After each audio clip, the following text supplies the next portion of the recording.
They want me to explain what happened during my duty shift, which seems reasonable until you consider that explaining requires coherence, and coherence requires a mind that hasn't spent 72 hours watching death approach with mathematical precision.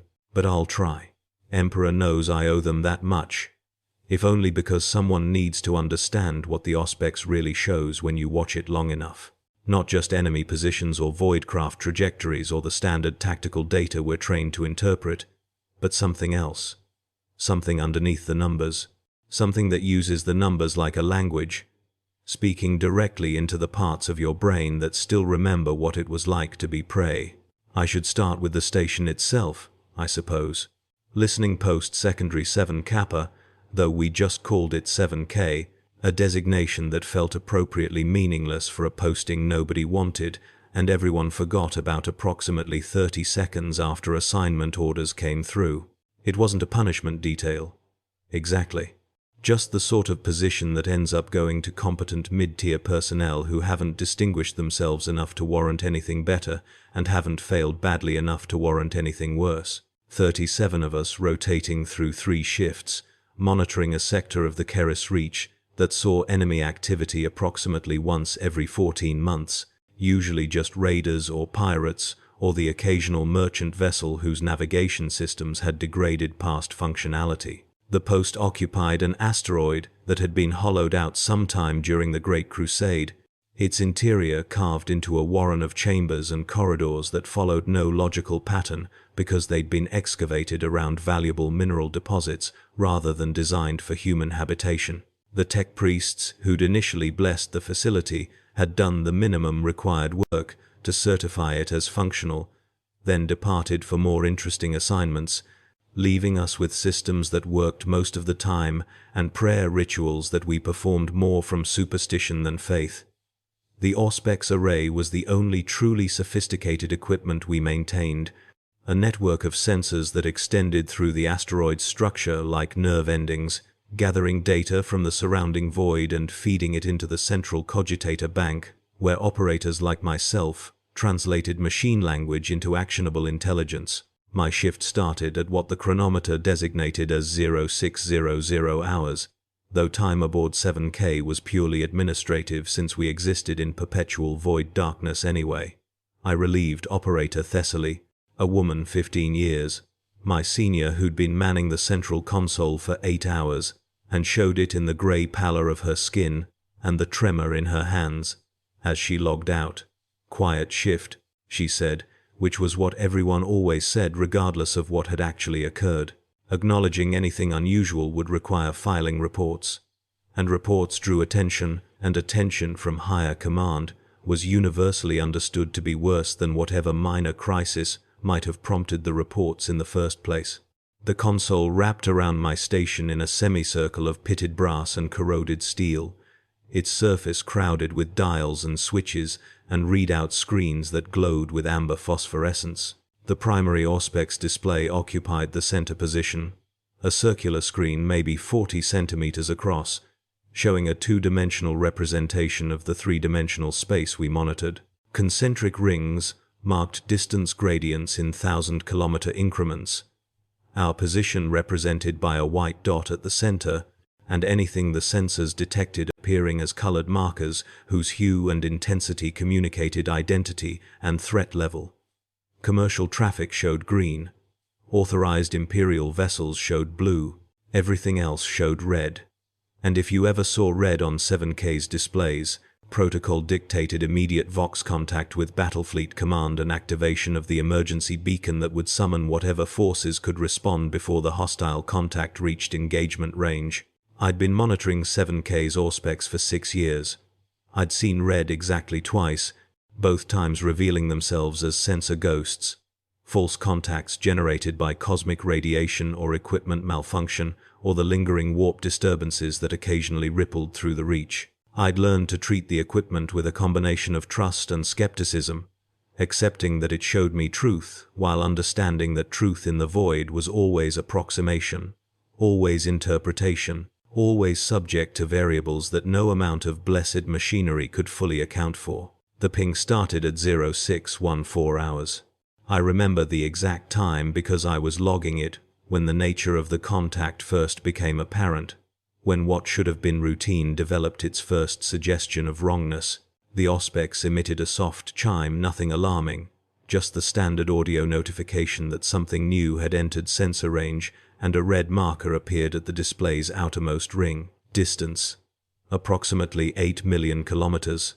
Velocity: 0.03 light speed, which translated to roughly 9,000 kilometers per second. Bearing: directly toward our position. Give or take the margin of error inherent in long-range detection. I performed the standard checks. Query the cogitator for vessel identification based on engine signature and mass estimates. Cross-reference known traffic patterns and scheduled transits. Activate secondary sensor arrays to confirm the primary reading. All of this took maybe 90 seconds, and at the end of those 90 seconds, I had exactly the information I'd started with. Unknown contact, hostile configuration assumed based on approach vector and lack of identification transponder, distance 8 million kilometers, and closing. Protocol was clear. I reached for the Vox transmitter that would connect me to Battlefleet Command, my hand already forming the words I'd need to speak, the formal phrases that would transform this moment from my problem into someone else's responsibility. But I hesitated, not from cowardice or dereliction, but because something about the contact felt wrong in ways I couldn't immediately articulate. The numbers were too perfect, the approach vector too precise. Ships don't move through the void like that, targeting a specific point with absolute accuracy across millions of kilometers. They navigate toward regions, toward coordinates, adjusting their course based on updated sensor data and gravitational influences, and the thousand subtle factors that make void travel as much art as science. This thing, whatever it was, wasn't navigating. It was simply approaching, and the distinction mattered in ways I'd understand better as the hours accumulated. I activated the long-range auger instead of the Vox, sacrificing communication for better data, telling myself I needed more information before I could file an accurate report.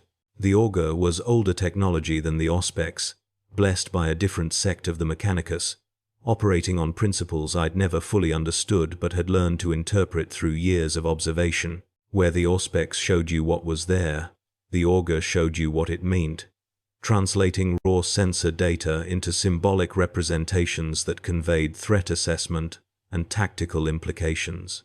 The auger's display flickered to life, and I watched geometric patterns form and dissolve, watched the machine spirits attempt to categorize what they perceived. After maybe 10 seconds of processing, they produced a result. Unknown. Threat level: indeterminate. Recommended action: monitor and await development. I should have been reassured. The auger's machine spirits were sophisticated, trained through centuries of pattern recognition to identify everything from pirate skiffs to chaos capital ships. If they couldn't classify the contact, that suggested it was something genuinely novel rather than something obviously hostile. But the recommendation troubled me: monitor and await development. That implied the auger expected the contact to reveal more information through observation, expected its nature to become clearer as it approached, expected it to keep approaching. I logged the contact as unidentified one and began my watch properly, settling into the routine of observation that would occupy the next 8 hours. Under normal circumstances, I'd be monitoring perhaps a dozen different data streams simultaneously: local void conditions, power fluctuations in the station's reactor, scheduled commercial traffic, atmospheric recycling efficiency, the 1,000 minor variables that required human oversight, because the machine spirits lacked sufficient sophistication to interpret them independently. But the contact dominated my attention in ways routine monitoring never did. Every 90 seconds, the Auspex updated its reading, and every 90 seconds I watched unidentified one's marker move fractionally closer to the center of my display. The movement was so gradual, it should have been boring. At 0.03 light speed, the contact needed roughly 7.5 hours to cross 8 million kilometers, time enough for me to file reports, conduct maintenance checks, rotate through my responsibilities with professional efficiency. But I found myself unable to look away from that red marker, found my attention drawn back to it between every other task, tracking its progress with an intensity that seemed disproportionate to the actual threat level, because there was a pattern to its movement that violated something fundamental about how objects travel through void space. The distance decreased with absolute consistency, not approximately consistent, allowing for the minor variations that characterized all real-world motion. Perfectly consistent. Each update showed the contact exactly 900 kilometers closer than the previous reading. No deviation, no fluctuation. Mathematical precision that suggested either impossibly sophisticated navigation systems or something that didn't navigate at all, something that simply moved through space like a directed thought, arriving incrementally at its predetermined destination. I started a secondary log at 0723 hours, documenting the contact's progress in a personal file rather than the official records. Not because I intended to conceal anything. I'd file proper reports once I understood what I was documenting, but because I needed to organize my observations, needed to see the pattern externalized rather than just suspected. I created a simple table: time, distance, delta. Each line showed the contact getting closer by exactly 900 kilometers per 90-second interval. After an hour of entries, the consistency was undeniable. After 2 hours, it became hypnotic. The ping changed at 0931 hours. Not its content, the readings remained identical, but its quality. The Auspex had been emitting soft chimes at each update, pleasant tones that blended into the station's ambient noise. But this time, the chime felt different, sharper somehow, more insistent. I looked up from my secondary log to find the contact had crossed inside the 6 million kilometer threshold, meaning it had covered 2 million kilometers in just over 3 hours, meaning it would reach our position in approximately 5 more hours unless it decelerated or altered course. I activated the Vox finally, connecting to Commander Heston's quarters.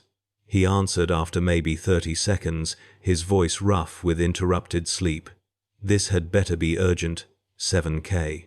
Sir, I'm tracking an unidentified contact approaching our position. Current distance 5.9 million kilometers and closing at 0.03 light speed. The augur classifies it as indeterminate threat, and you're voxing me instead of Battlefleet Command because the contact is displaying unusual characteristics, sir. Perfect vector consistency, no identification transponder, no response to standard hailing protocols. A pause. I heard him breathing, heard the rustle of fabric as he presumably checked his own chronometer. How long until intercept?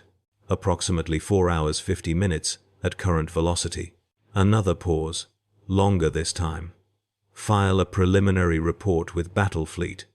Give them everything you've got. Then continue monitoring and update me every 30 minutes. Don't activate the emergency beacon yet. I'm not explaining to High Command why we summoned a rapid response squadron for what might be a malfunctioning merchant vessel. The Vox clicked off before I could respond. I stared at the dead transmitter for several seconds, then began composing the preliminary report he'd requested. But my hands felt clumsy on the input keys, my thoughts scattered by a realization I couldn't quite articulate. Commander Vestin had been more concerned about administrative inconvenience than potential threat. He'd treated this as a bureaucratic problem rather than a tactical one, which suggested either complete confidence in our ability to handle hostile contacts, or more likely the sort of institutional fatalism that developed after too many years watching quiet sectors stay quiet. The report took 20 minutes to compose and transmit, which brought me to 1,002 hours. And meant the contact was now 5.5 million kilometers away. Exactly as the pattern predicted. I watched the marker move through another 5 update cycles, watched it advance 900 kilometers per 90 seconds with mechanical inevitability, and felt something cold settling into my chest. Not fear. Exactly. More like recognition. The sense that I was watching something significant unfold, something whose importance I couldn't yet name, but whose implications would become clearer as the distance decreased. At 1047 hours I discovered my predecessor's notes. I'd been searching the Cogitator's archives for historical precedent, looking for any previous contacts that might match unidentified one's characteristics, when I found a subdirectory labeled Personal Observations, Operator Kellis. The name was familiar. Kellis had manned this station before my transfer, had occupied this same position at this same console for 8 years before rotating out to another assignment or promotion or whatever fate awaited competent personnel who survived their postings without incident. I'd never met him, but I'd inherited his workspace, his shift patterns, his particular way of organizing the sensor feeds that I'd initially found confusing, but eventually adopted because it made a certain intuitive sense. The subdirectory was encrypted with a basic cipher, nothing sophisticated, just enough complexity to prevent casual access. I cracked it in maybe 90 seconds. The password was vigilance, which felt either perfectly appropriate or darkly ironic, depending on interpretation, and found myself reading entries that dated back 6 years, almost to the day Kellis had first assumed this position. Most of the entries were mundane. Observations about equipment quirks, notes on optimal sensor calibration, reminders about maintenance schedules that the official logs somehow always forgot. But scattered among the practical information were other entries, stranger ones, documenting contacts that seemed to follow the same pattern I was currently observing. Unknown vessels approaching at precise velocities, perfect vector consistency, auger classifications of indeterminate, and in every case, the contacts had either vanished before reaching engagement range or revealed themselves as false positives, sensor ghosts, equipment malfunctions, except Kellis didn't believe they were malfunctions. His notes grew progressively more detailed, more obsessive, tracking minute variations in sensor readings, attempting to correlate the contacts with stellar phenomena or warp fluctuations or anything that might explain their behavior. And in his final entries, dated 3 days before his rotation off station, he'd written something that made my hands shake as I read it. The contacts aren't approaching US. They're approaching something else, something the sensors can't detect directly. We're just in the way. We're collateral. The Auspex shows them getting closer because we happen to be between them and whatever they're actually targeting. I tried explaining this to Vestin, but he thinks I'm suffering void madness. Maybe I am. Maybe spending 8 years watching nothing makes you see patterns in randomness. But I don't think it's random. I think there's something in the void beyond our position, something massive and hungry.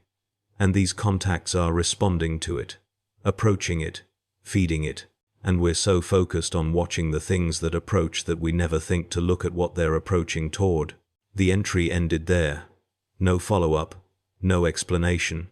Just that single paragraph of speculation followed by empty files, as if Kellis had stopped recording his observations, or had them deleted, or had simply decided that some knowledge wasn't meant to be preserved. I looked at my primary display.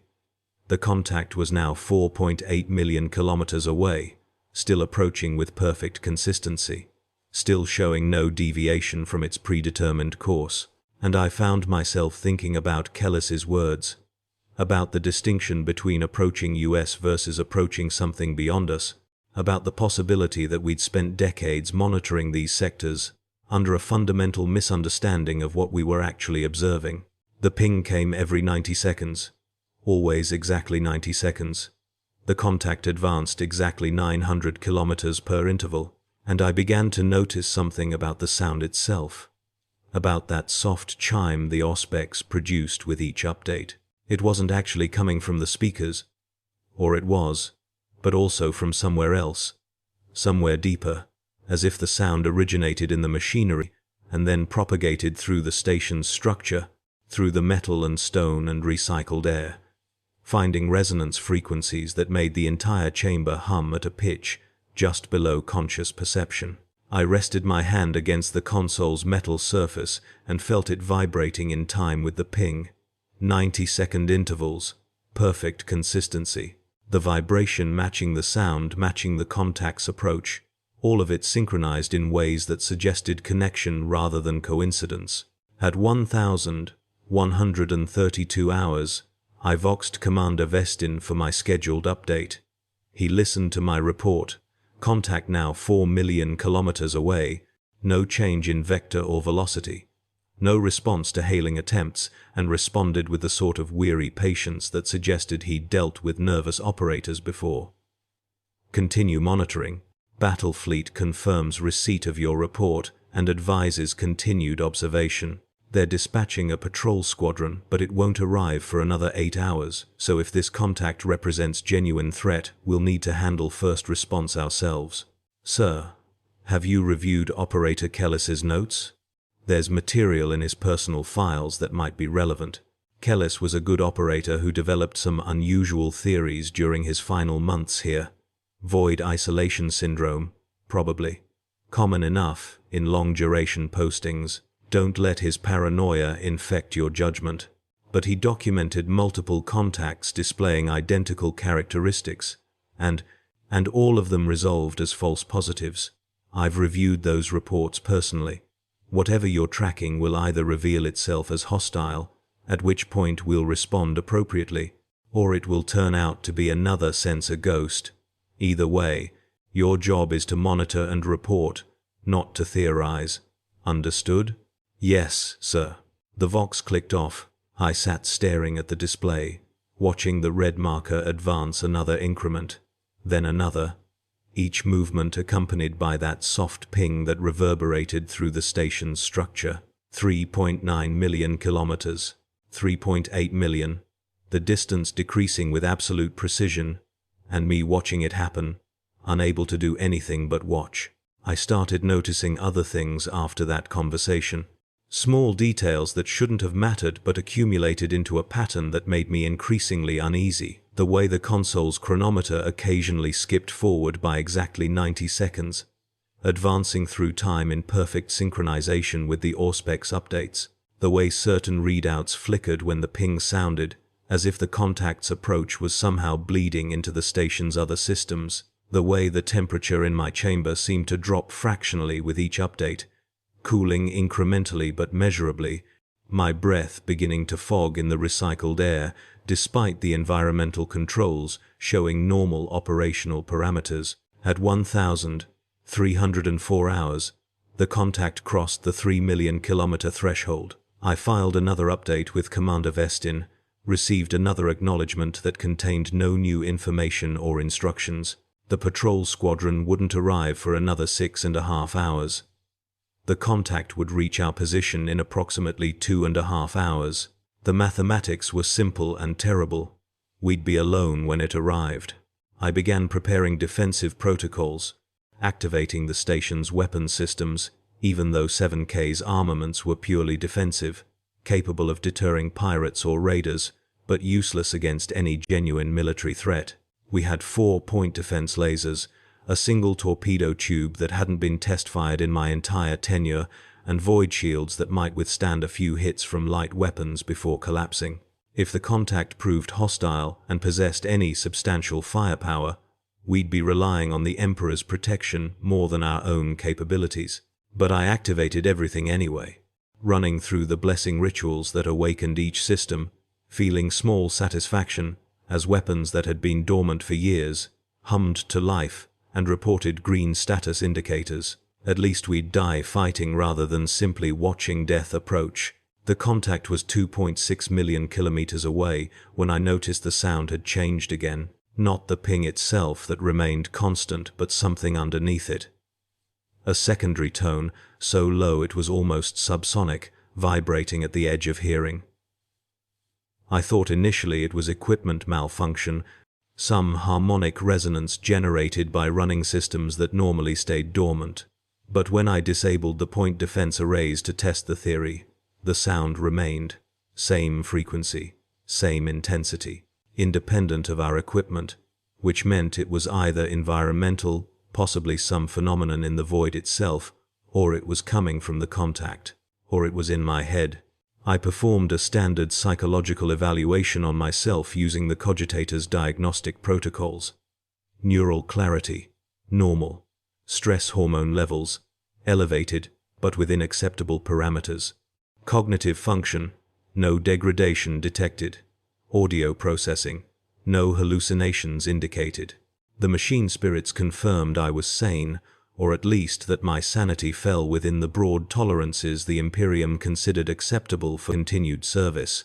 But the sound continued, and the more I tried to ignore it, the more prominent it became, swelling from subsonic hum to audible drone to something that felt like it was vibrating directly against my skull, using bone as a resonance chamber. I pressed my hands against my ears, but that only made it worse, trapping the sound inside rather than blocking it out, amplifying it until it became all I could hear. Louder than the station's environmental systems, louder than the console's various alert tones, louder than my own heartbeat. The ping came. The contact advanced 900 kilometers, 2.5 million kilometers away, and the sound pulsed in synchronization, swelling at each update, receding between them but never disappearing completely, always present at the threshold of perception. At 1,436 hours, I discovered the distance paradox. I'd been meticulously documenting the contact's approach, creating detailed tables that tracked every measurement across every update cycle. Distance, velocity, time intervals, all of it recorded with obsessive precision because precision was all I had, all I could control in a situation that felt increasingly beyond my comprehension. And as I reviewed my data, I noticed something impossible. The math didn't work. The contact was approaching at 0.03 light speed, which translated to approximately 9,000 kilometers per second. The Auspex updated every 90 seconds, which should show distance changes of 810,000 kilometers per reading. But the contact was advancing exactly 900 kilometers per update, not 810,900. I rechecked my calculations, confirmed the contact's velocity, confirmed the update interval, ran the numbers 3 different ways using 3 different methods. The result was always the same. The contact should be moving almost 1,000 times faster than the Auspex indicated, should have crossed the distance to our position in minutes rather than hours, should have been on top of us before I'd finished my first report to Commander Vastin. But it wasn't. It continued approaching at 900 kilometers per 90-second interval, moving with impossible slowness, taking hours to cross distances it should traverse in seconds. I pulled up the auger display again, hoping its symbolic representations might explain what the raw numbers couldn't. The geometric patterns swirled and reformed, and this time they showed me something new. The contact wasn't in normal space-time. It was moving through some adjacent dimension, some parallel void that intersected with our reality only partially, incompletely. What I was watching on the Auspex wasn't the contact's true position but its projection into our space, its shadow falling across our sensors from somewhere else, somewhere that didn't follow the standard rules of velocity and distance and causation. The Augur's threat assessment updated. Extreme. Recommended action. Immediate evacuation. I reached for the emergency beacon activation control, my hand shaking, but before I could trigger it, the console went dark. Not just my station, every display in the chamber, every lumen, every status indicator, total systems failure, immediate and absolute, leaving me in perfect darkness broken only by the faint glow of the chronometer, still counting time in 90-second intervals, still marking the contact's approach with mechanical precision. The sound grew louder in the darkness, that subsonic vibration rising to a roar that seemed to come from everywhere and nowhere, resonating through the asteroid's structure, making the floor tremble beneath my feet. And underneath the roar, I heard something else. Voices, hundreds of them, thousands, speaking words I couldn't distinguish, languages I'd never learned, sounds that human throats couldn't produce, all of them synchronized with the ping, all of them pulsing in 90-second intervals, all of them saying the same thing in different words, coming, approaching, arriving, almost here. The systems came back online after maybe 30 seconds. Power surged through the console, displays flickering to life, and I found myself looking at Auspex readings that made no sense at all. The contact was now 2 million kilometers away, exactly where it should have been based on the time elapsed, but the display also showed it everywhere else simultaneously. Multiple red markers scattered across the screen, each one showing identical velocity and bearing, each one converging on our position from different vectors, as if the single contact had somehow fractured into hundreds of identical copies all approaching at once, or as if what I'd been tracking all along wasn't a single thing but the leading edge of something much larger, something so massive that the Auspex could only show me fragments, pieces of a whole that extended beyond the sensor's capacity to measure. I activated external cameras, desperate to actually see what approached, rather than trusting instruments that increasingly seemed inadequate for the task. The void outside appeared normal initially: empty darkness, distant stars, the pale curve of a gas giant maybe 8 million kilometers away. But as I watched, the stars began to move, not drifting as they would from the station's rotation, but pulsing, flickering, advancing and receding in 90-second intervals, moving in synchronization with the ping, moving as if reality itself was approaching, one increment at a time, closing the distance between what should be and what actually was. At 1,511 hours, Commander Vestin voxed the entire station, all personnel to evacuation stations. This is not a drill. Unknown hostile contact approaching at accelerated velocity. Evacuation shuttles launching in 30 minutes. This is not a drill. I looked at my display. The contact was 1.7 million kilometers away, still approaching at 900 kilometers per 90-second interval, which meant it would reach us in approximately 42 hours. But the commander was ordering evacuation now, which meant either he was seeing different data or he understood something about the contact that I didn't, something that made the Auspex readings irrelevant, something that required immediate flight rather than continued observation. I started to leave, to follow protocol and make my way to the evacuation stations. But the sound stopped me. That subsonic roar that had been building for hours suddenly cut off, leaving silence so profound it felt like pressure against my eardrums. The Auspex continued its regular updates: ping, 900 kilometers closer, ping, 900 kilometers closer, but the sound underneath it was gone, replaced by something worse: absence. Not just lack of sound, but active silence, the kind of quiet that suggested something listening, waiting, holding itself perfectly still so it could hear you better. I looked at the external cameras again and saw that the stars had stopped moving. They hung frozen in positions that violated stellar mechanics, arranged in patterns that suggested meaning, geometry, purpose. And as I watched, they began to change color, not dimming or brightening, but shifting through wavelengths that shouldn't be visible to human eyes, sliding from normal stellar spectra into impossible hues that made my vision blur and my head ache.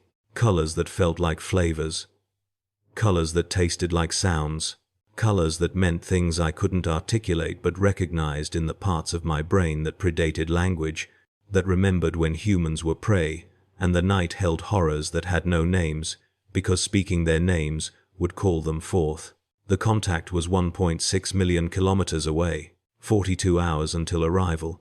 Except the stars said otherwise, said it was already here, said distance was a fiction we clung to, because accepting proximity meant accepting that we'd never had time to evacuate, that whatever was coming had already arrived, and was simply waiting for us to notice its presence. I activated the emergency beacon. Protocol violation: the commander hadn't authorized activation, hadn't officially designated this as crisis-level threat, but I no longer trusted official channels. No longer believed that following proper procedure would somehow protect us from what I was witnessing. The beacon pulsed at maximum intensity, broadcasting distress codes that would reach Battlefleet Command in approximately 90 minutes, and summoning response forces that might arrive in 8 to 12 hours, depending on their current deployment. Hours we didn't have. Hours the universe wasn't granting us, despite what the chronometer claimed, despite what the distance readings suggested. The Vox crackled. Commander Vestin's voice, strained and strange. 7K Central, report your status. Are you en route to evacuation? Sir. I've activated the emergency beacon. The contact is displaying characteristics consistent with, I know what it's displaying. Get to the evacuation shuttle.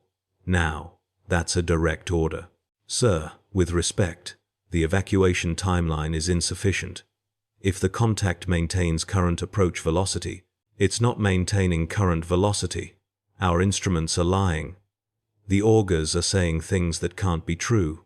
We need to evacuate immediately because, in 90 seconds, that thing is going to be close enough to... Static erupted across the Vox channel, drowning his words in white noise that somehow pulsed in 90-second intervals, that somehow synchronized with the Auspex ping, that somehow formed patterns in the chaos, almost words, in almost language saying almost things that I almost understood. The contact was 1.5 million kilometers away, according to the Auspex. The stars said it was right outside. The sound, which had returned during Vestin's transmission, said it was inside the station, moving through our corridors, occupying the spaces between atoms, existing in the gaps where reality normally maintained coherence. I left my station finally, running through corridors that seemed longer than I remembered, that stretched and compressed in ways that violated basic geometry, that led me through familiar spaces that had become alien. Other station personnel rushed past, heading for evacuation points, their faces blank with the sort of terror that transcends expression. Nobody spoke. Nobody made eye contact. We moved like automatons, following emergency protocols, because protocol was all we had left, because maintaining structure felt like the only defense against the chaos encroaching from the void. I reached evacuation station 3 and found it empty. The shuttle that should have been docked there was gone, the airlock sealed, the status indicators showing successful launch. I checked my chronometer, 28 minutes, since Vestin's evacuation order. They'd launched early, departing without waiting for all personnel to board, prioritizing speed over completeness. I was alone. Or rather, I was one of however many people the evacuation had left behind, scattered through the station's corridors, racing toward shuttles that had already departed, or discovering like I had, that survival meant being fast enough, being close enough, being lucky enough. The ping came. The contact advanced 900 kilometers, 1.4 million kilometers away, 40 hours until arrival, or 0 hours, or negative hours, or time wasn't a meaningful variable anymore, wasn't something that could be measured in linear progression from past through present toward future. I made my way to the secondary observation chamber, a spherical room at the asteroid's surface where external viewports provided direct sight lines into the void. If I was going to die here, and the mathematics suggested that outcome with increasing probability, then I wanted to see what killed me, wanted to witness directly rather than through censored data and augur readings and the filtered interpretations that instruments provided. The void looked wrong, not empty, as it should have been, not filled with the distant stars and nebulae that normally decorated the view. It looked occupied, crowded, thick with something that wasn't matter or energy or any substance I could name, but that definitely possessed presence, possessed weight, pressed against the viewports like deep ocean pressure against a submersible hull. And in that thickness, I saw shapes, not ships, exactly, not discrete objects with definable boundaries and comprehensible forms, more like concentrations of the thickness itself, like eddies in water or knots in wood grain, places where the void's fundamental substance gathered and cohered into temporary structures that suggested purpose without achieving actual solidity. They moved with the ping, pulsing forward in 90-second intervals, advancing 900 kilometers per update, exactly as the Auspex had shown me, except now I could see that the measurement was meaningless, that 900 kilometers meant nothing when the void itself was contracting, when distance was being actively consumed by whatever approached. The shapes had faces, or rather, they had areas that suggested faces, that performed the functions faces normally serve: perception, recognition, acknowledgement, and they were looking at me. All of them. Hundreds of faces made of void stuff and impossible geometries, all of them focused on my position with an attention so intense it felt physical. felt like hands pressing against my skull, like fingers probing for purchase in my thoughts. They weren't hostile. That was somehow the worst part. They didn't regard me as threat or prey or obstacle to be eliminated. They regarded me the way you'd regard a component in a machine you were assembling, evaluating my function, determining where I fit in whatever structure they were constructing. And I understood finally what Kellis had tried to communicate in his notes, what he'd realized before his rotation away from this cursed posting. The contacts weren't approaching us. They were approaching something beyond us, something the instruments couldn't detect because it existed in a state too fundamental for sensors to measure. And we, 7K, the Imperium, humanity itself, we were between them and their destination. We were obstacles, not threats, not enemies, not even particularly notable. Just things that happened to occupy space that they needed to cross, and they were crossing it. One 90-second interval at a time, one 900-kilometer increment after another, patient and inevitable and utterly indifferent to our existence, except as a geometric problem to be solved, a distance to be traversed, a barrier to be passed through rather than around, because passing through required less energy than deviation. The ping came. The shapes advanced. The void grew thicker. I started counting. Not the updates, those happened automatically, marked by the Auspex ping that continued even though I'd abandoned my station, that propagated through the asteroid's structure, through the metal and stone and my own skeleton, making me part of its measurement apparatus. No, I counted something else. The faces, the shapes, the concentrations of impossible substance that filled the void outside my viewport. I counted them obsessively, desperately, using enumeration as an anchor against the dissolution, threatening to overwhelm my sanity. 1, 2, 7, 19, 43. The numbers grew faster than I could track. 97, 215, 412.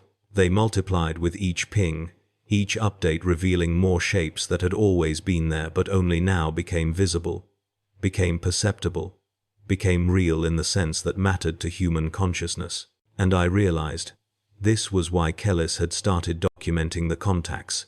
This was why his notes grew progressively more obsessive, more detailed, more focused on patterns and correlations. He'd been trying to count them too, trying to measure the unmeasurable, trying to impose human order on something that violated every assumption about how reality should function. The Vox crackled with emergency broadcasts, fragments of reports from the evacuation shuttles, their transmissions degraded by interference that pulsed in 90-second intervals.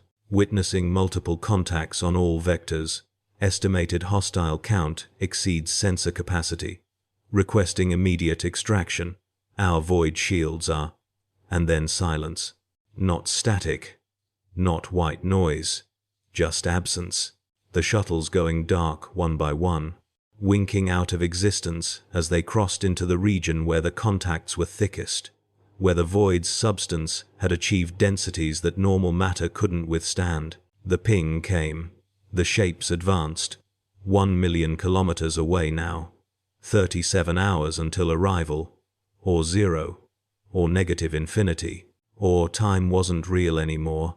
Had never been real. Was just another fiction we'd created to make sense of a universe that operated on principles we couldn't perceive, and wouldn't understand even if we could. I thought about Kellis again.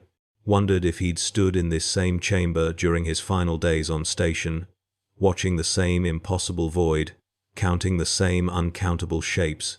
Wondered if he'd escaped, or if rotation off station was just the comfortable lie they told us, the fiction that maintained morale by suggesting people actually left 7K rather than simply disappearing into administrative records, their service concluded in ways nobody wanted to document explicitly. The shapes were visible to unaugmented vision now, not just suggestions or interpretations but actual presences, things I could see without instruments or sensors, things that existed firmly enough in normal spacetime that they cast shadows, despite the lack of any light source to cast them from. The shadows fell across the asteroid's surface, fell across the viewport, fell across me, cold and heavy and wrong. And in those shadows, I saw everything. Every contact 7K had tracked across its decades of operation. Every vessel that had passed through our sensor range, every piece of debris, every cosmic phenomenon, all of them frozen in the shadows like insects in amber, preserved in states of perpetual approach, moving forever toward destinations they'd never reach, because the moment of arrival had been stretched to infinity, had been captured and held by whatever force animated those shapes, whatever purpose drove their patient advance through the void. We were next. Or we were already captured, or we'd always been captured, had been part of this collection since before 7K was established, since before humanity reached into the stars, since before the Emperor unified terror. We existed in the moment of approach, in the infinite 90-second interval between detection and arrival, in the space where time became texture and distance became irrelevant, and everything that mattered was the ping, the update, the incremental advance of something that was simultaneously approaching and had already arrived. The observation chamber's lumens flickered, not randomly in 90-second pulses, synchronizing with the Auspex updates, with the ping that had become the station's heartbeat, with the rhythm of approach that defined our existence. In those flickers I saw my hands becoming translucent, saw the viewport becoming opaque, saw the boundary between inside and outside dissolving as the void's thickness penetrated the asteroid's structure, filled the corridors and chambers, occupied the same space we occupied without actually displacing us, because displacement required discrete objects, and we weren't discrete anymore. We were becoming part of the thickness, part of the collection, part of whatever the shapes were gathering as they made their patient way toward their incomprehensible destination. The ping came. 800,000 kilometers. 32 hours until arrival. The mathematics insisted we had time, insisted rescue forces would arrive before the contact, insisted survival remained possible if we just maintained our positions and followed protocols and trusted in the Emperor's protection. But the shadows said otherwise. Said we'd run out of time before time began. Said every reading showing distance was actually showing proximity, showing how completely we'd already been consumed by what we thought we were monitoring from safe remove. I tried to pray. Started reciting the litanies we'd all memorized during basic training, the words that supposedly provided comfort in moments of extremity. The Emperor protects. The Emperor provides. The Emperor prevails. But the words felt hollow, felt like sounds without meaning, felt like they were being absorbed by the void's thickness before they could reach whatever divine attention they invoked. Or maybe the Emperor was listening. Maybe this was protection, provision, victory.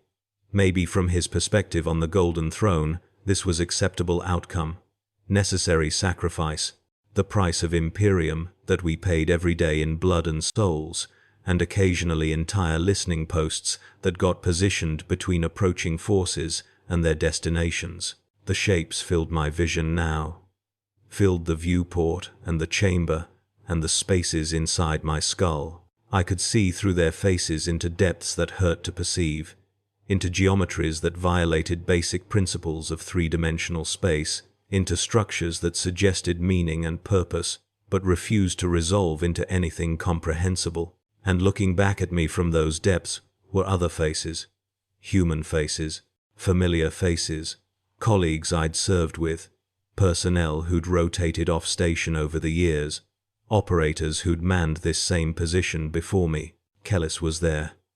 I recognized him from the identification holo in his personnel file, recognized the sharp features and the resigned eyes that suggested he'd already understood what waited for us in the void. He was trying to tell me something, trying to communicate across whatever barrier separated his state from mine, but the words dissolved before forming, became just more texture in the thickness, more data points in the collection. The ping came. 600,000 kilometers. 24 hours until arrival. I laughed, because the absurdity was overwhelming, because we were clearly beyond the point where distance measurements meant anything, because the Auspex kept displaying data as if data mattered, as if knowing precise coordinates would somehow help us navigate this situation. Something changed at 500,000 kilometers. Not in the void or the shapes or the thickness pressing against reality. In me. In my perception. Like a filter lifting. Like suddenly seeing colors I'd never known existed. Like my consciousness expanding to accommodate truths that normal human awareness couldn't contain. I understood what they were. Not full understanding would require abandoning humanity entirely, but partially. Enough to recognize their nature, if not their purpose. They weren't ships or weapons or even entities in any conventional sense. They were measurements, instruments, tools being used by something incomprehensibly vast to take readings of our reality, probing its structure, testing its boundaries, evaluating whether it could support whatever they planned to introduce into it. And we were part of that measurement. 7K, the Imperium, humanity, all of us. We were data points in an experiment we couldn't perceive, except in fragments, except in 90-second intervals, except through sensors that showed us shadows, while the substance casting those shadows remained forever beyond our instrument's capacity to measure. The Auspex had been showing me truth all along. Distance really was decreasing by 900 kilometers per 90-second interval. But distance between what and what? Between the measurement devices and our position? Or between our reality and whatever reality they originated from? Or between what we were and what we'd become once the measurement completed and they'd gathered sufficient data to introduce the next phase of whatever process they were conducting? The ping came. 400,000 kilometers. The shapes were inside the station now, moving through corridors, occupying chambers, existing in the same spaces as surviving personnel without actually interacting with us. I could see them through the bulkheads, through solid stone, through the asteroid's core, all of them converging on the central Auspex station, on the point where I'd spent hours tracking their approach, on the console that served as interface between their reality and ours. I made my way back to the operations center, not from courage or duty, but from something closer to curiosity, to the need to see how this concluded, to witness the moment of arrival that I'd been tracking since shift start. The corridors seemed shorter now, or I was moving faster, or distance had become negotiable. I passed other personnel, frozen mid-stride, their faces locked in expressions of terror or wonder or acceptance, caught in their own 90-second intervals, their own moments of approach, their own measurements. The operations center was exactly as I'd left it, except fuller, crowded with shapes and shadows and the accumulated thickness of void stuff that had penetrated every surface. The Auspex display still showed its concentric rings, still marked distance in 1,000-kilometer increments, still tracked unidentified one's approach with mechanical precision. 300,000 kilometers, 200,000, 100,000. I sat at my console, not because I thought I could do anything useful, but because it felt appropriate, because I'd been monitoring this approach for my entire shift, and monitoring seemed like the proper thing to continue until the end. I logged the readings dutifully. Time, distance, velocity, all the numbers that mattered and didn't matter, all the data that would never be reviewed, because everyone who might review it was either evacuated or caught in their own measurements, or transformed into something that didn't need data because they'd become part of the collection themselves. The ping came. 50,000 kilometers, 10,000, 5,000, 1,000. The arrival threshold crossed at 1,847 hours, though by then chronometers had become decorative rather than functional, counting seconds that lasted eternities or compressed to nothing depending on factors I couldn't name. The Auspex showed the contact reaching our position, showed the red marker moving to the center of the display, showed distance reducing to 0, and nothing happened. Or everything happened, but so completely that the change was invisible from inside it, like trying to perceive the moment a dream transforms from one scene to another. The contact arrived, and I was still sitting at my console, still breathing recycled air, still maintaining my watch over sectors that might or might not still exist in any meaningful sense. But I could see them now. Really see them, without instruments or sensors, or the filtered interpretations that consciousness normally imposed. The shapes had faces, and the faces had names. And the names belonged to every human who'd ever served on 7K, every operator who'd sat at this console, every technician who'd blessed the machinery, every commander who'd filed reports. We were all here, all present, all part of the measurement apparatus. We'd been the Auspex all along. Not the machinery that was just interface, just the mechanism that let us perceive our own function. We were the sensors, the detection grid, the instruments that tracked approaching forces, because we were approaching forces, were moving through the void toward destinations we couldn't name, were being carried by currents we couldn't perceive toward purposes we'd never understand. The ping continues. Always continues. I sit at my console and watch the display and track contacts that approach and arrive and pass through and keep approaching, because approach is what we do now, what we've always done, what we'll do forever in 90-second intervals that mark the rhythm of measurement, the beat of instruments gathering data for purposes beyond our comprehension. They transferred me off 7K 3 days later, or 3 years, or 3 seconds. Time doesn't sequence properly anymore. The evacuation forces arrived and found the station intact, found me at my console, found no trace of hostile contacts, or measurement devices, or void thickness that shouldn't exist. The Auspex logs showed my shift had been routine, showed no unusual contacts, showed nothing that would justify my activation of emergency protocols or my failure to evacuate when ordered. Commander Vestin filed reports suggesting void isolation syndrome, recommended psychological evaluation, suggested reassignment to less isolated posting. And they followed those recommendations because they're good recommendations, sensible ones, the kind of administrative solution that works for problems that fit within normal parameters. But I can still hear the ping. 90-second intervals, perfect consistency. And when I close my eyes, I see the shapes, see the faces, see the collection we're all part of, whether we know it or not.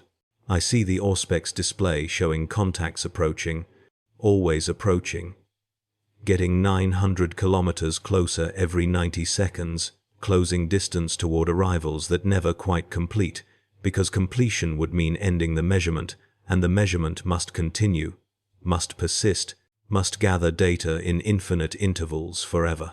I'm writing this because someone needs to understand, because Kellis tried to warn us and nobody listened, because the next operator who sits at 7K's central console needs to know what they're really monitoring, what function they're really performing, what they're becoming with every ping, every update, every 90-second interval that marks their transformation from observer to observed, from sensor to data point, from human to instrument. The enemy isn't getting closer. We're approaching them, have always been approaching them, will always be approaching them. The Auspex shows us truth, but truth from inside the measurement looks like threat, looks like approach, looks like something coming for us, when really we're moving toward it, carried by currents we can't resist, serving purposes we'll never comprehend, functioning as instruments in experiments we can't perceive. The ping comes, always comes, every 90 seconds, perfect consistency, 900 kilometers closer, forever. I don't know my name anymore, the ping has taken that.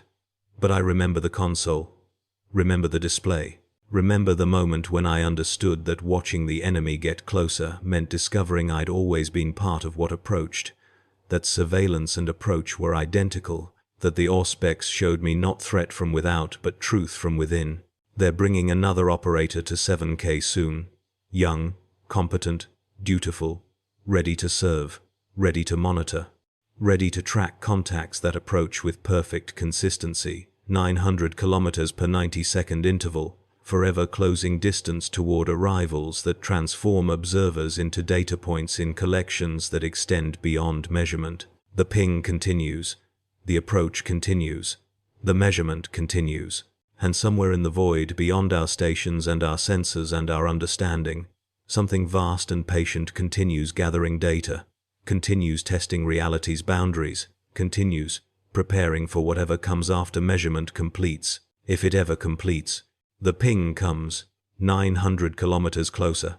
Always. Forever.